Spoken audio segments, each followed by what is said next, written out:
Cześć, jeżeli Toyota Prius kojarzy Wam się głównie z nudnymi taksówkami, to czas zmienić zdanie.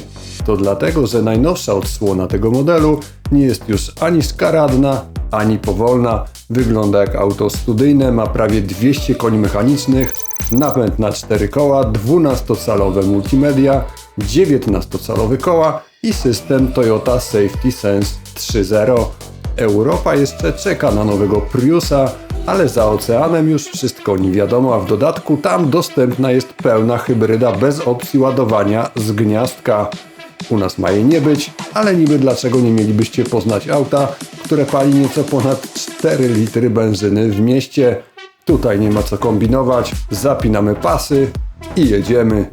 Nowa Toyota Prius powstała na trzeciej generacji platformy technologicznej TNGA-C.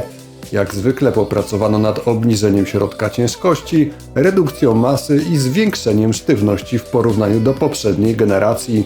Kierowcy lubiący niską pozycję za kierownicą, a ja akurat takie nie lubię, ucieszą się z obniżonego fotela, bo chociaż siedzenie blisko podłogi nie jest korzystne dla kręgosłupa, to przynosi przyjemne poczucie zespolenia kierującego z samochodem. Zaprojektowany w Japonii, nowy Prius oferuje styl, który budzi we mnie nieukrywaną radość. Nareszcie z nadwozia zniknął chaos i barokowe zdobnictwo, a zastąpiła je chłodno wykalkulowana, harmonijna i czysta sylwetka, która, tego jestem pewien, będzie się bardzo powoli starzeć. Dach obniżono aż o 5 cm, za to poszerzono go o ponad 2 cm w tylnej części nadwozia. Nowy Prius to bardzo ciekawy projekt. Z przodu zobaczycie mocno pochyloną maskę i bardzo długą przednią szybę, która znajduje się niemal w linii maski silnika. Z tyłu auto ma łagodnie opadający dach. Wszystko to podpowiada, że wygląd podporządkowano aerodynamice. To prawda, bo Toyota zastosowała m.in. żaluzje zamykające grid chłodnicy i gładkie panele podpodłogowe, ale efekt nie chce być spektakularny, bo współczynnik oporu powietrza CX wynosi 0,27. Opel Calibra miał CX 0,26 już 34 lata temu. Sorry Toyota. Nowy Prius ma wyraźnie większe koła, które dodatkowo zostały optycznie powiększone przez plastikowe nakładki nadkoli, a to oznacza przynajmniej dwie rzeczy. Po pierwsze, mimo zwiększonego o 5 cm rozstawu osi, większe nadkola częściowo niweczą potencjał do zwiększenia przestronności kabiny, bo skracają przedział pasażerski. Po drugie, większe koła to większe opory powietrza. Tak czy inaczej, ja przyznaję Toyocie 6 za projekt nadwozia nowego Priusa. Stworzenie auta o tak wielu twarzach to prawdziwa sztuka, a nowy Prius jest zadziorny z przodu, zaskakujący z tyłu i bardzo uspokajający, kiedy patrzymy na jego urokliwą sylwetkę z boku. Jedyne co bym zmienił, to dolna linia bocznych szyb, ale to tylko dlatego, że przypomina mi pierwszego Aurisa, jedną z najgorszych Toyot, z jakim miałem do czynienia. A jak Wam się podoba nowy styl Priusa?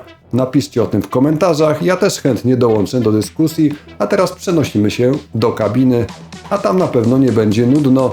Wielopoziomowy układ kokpitu powoduje, że mimo zastosowania wielkiego panoramicznego ekranu dotykowego, nie wystaje on ponad dolną linię przedniej szyby, kiedy patrzymy z miejsca kierowcy, a to bardzo dobrze. Niewielki zestaw wskaźników zamontowano za kołem kierownicy, ale jest on nietypowo mocno oddalony od kierowcy. Dla oczu kierującego to bardzo korzystne rozwiązanie, szczególnie jeżeli ktoś nosi okulary, to będzie miał większą szansę zobaczyć ostro i wskaźniki i drogę przed autem. Żeby było wygodniej, szczególnie na dłuższych trasach albo w gęstych miejskich korkach, projektanci zwiększyli powierzchnię siedzisk foteli. Przednie siedzenia mogą być ogrzewane lub ogrzewane i wentylowane. Dostępne będą także ogrzewane siedzenia tylne. I tu mała ciekawostka. Toyota najwyraźniej pozazdrościła Opelowi, który w swoich autach umieszcza symbole rekina w sekretnych miejscach od 2004 roku i postanowiła uraczyć swoich klientów poukrywaną w różnych miejscach samochodu nazwą modelu i innymi napisami. Na przykład takie coś: Prius odrodzona hybryda. No grubo. A co znajdzie się pod maską? Tam pracuje 5. już generacja napędu hybrydowego Toyoty. Mamy zatem 2-litrowy silnik spalinowy o 4 cylindrach, symbolu M20A FXS i mocy 150 koni mechanicznych, połączony z 2 silnikami elektrycznymi mogącymi pełnić rolę generatorów prądu za pomocą przekładni planetarnej. Dzięki różnej konfiguracji ich pracy, to genialne japońskie rozwiązanie potrafi pracować jak hybryda równoległa, szeregowa, a nawet napędzać auto za pomocą wyłącznie silnika elektrycznego. I to wszystko bez zastosowania choćby jednego sprzęgła mechanicznego. Wszystkie zmiany trybu pracy tego napędu odbywają się płynnie, bez jakichkolwiek szarpnięć. Nie ma tutaj rozrusznika, a klimatyzacja napędzana jest elektrycznie. Dlatego pełne hybrydy to jedyne samochody spalinowe, gdzie automatyczne wyłączanie silnika na postoju ma jakikolwiek sens, bo klimatyzacja może dalej pracować. Warto też wiedzieć, że o ile od strony mechanicznej hybryda Toyoty nie jest skomplikowana, o tyle sterowanie tym systemem, tak żebyśmy po prostu mogli sobie wciskać gaz lub hamulec i komfortowo jechać autem, to już prawdziwy kosmos. Prius potrafi hamować raz elektrycznie, a raz hydraulicznie, zupełnie poza wiedzą kierowcy. Co też tam się nie dzieje, ale to temat na oddzielną dyskusję. Teraz czas na liczby. Moc systemowa hybrydy Toyoty Prius wynosi teraz 194 konie mechaniczne, przyspieszenie do 60 mil na godzinę, czyli do 96 km na godzinę zabiera 7,2 sekundy, dla odmiany z napędem na przednie koła.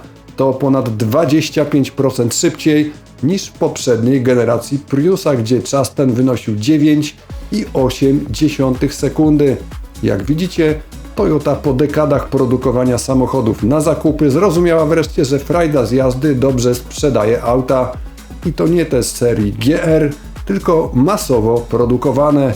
Toyota popracowała też nad zwiększeniem efektywności hamowania rekuperacyjnego i wyczuciem siły hamowania, a to są przecież tematy, z którymi do tej pory nie było problemu.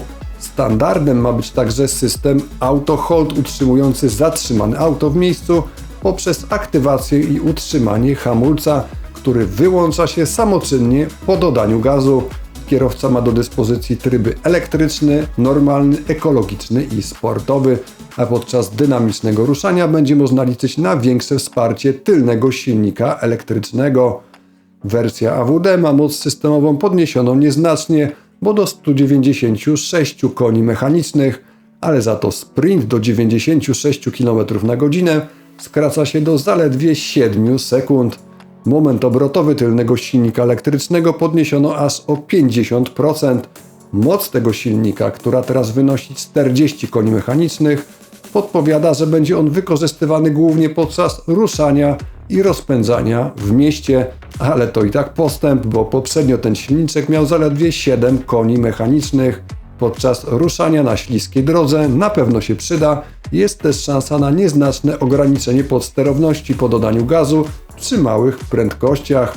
Tradycyjnie bogaty zestaw asystentów jazdy wzbogaci rozwiązanie, które poprzez delikatną ingerencję w układy kierowniczy i hamulcowy ma ułatwiać kierowcy wykonywanie manewrów, ale nie chodzi tu o sytuacje awaryjne, tylko o normalne manewry wykonywane podczas codziennej, płynnej jazdy.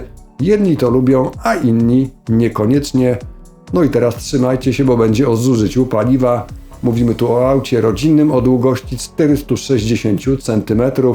Na rynek amerykański Toyota podaje kosmiczną wielkość bagażnika przy komplecie pasażerów, bo aż 674 litry. W danych na Europę wypada spodziewać się solidnej korekty. Osiągi, jak już wiecie, są bardzo obiecujące.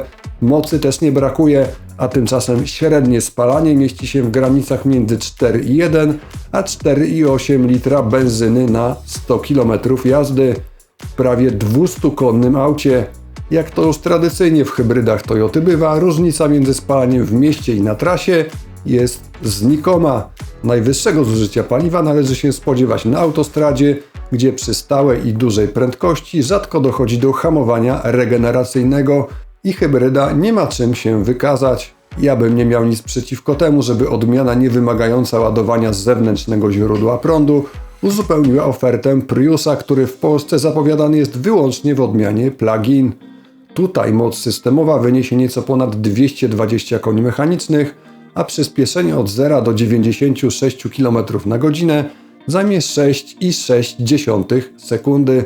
A wy co byście wybrali? Priusa plug-in czy takiego bez gniazdka do ładowania? Jeżeli chcecie być na bieżąco z naszymi produkcjami, to zapraszamy do subskrybowania kanału, a po mojej prawej stronie powinny się teraz pokazać linki do innych naszych filmów, w tym do testu hybrydowej Corolli i prezentacji technicznej sportowej Toyoty GR Corolla. Pamiętajcie, że na naszym kanale nadal obowiązuje zakaz downsizingu, a taką bluzę kupicie w naszym sklepiku. Częstujcie się i do zobaczenia.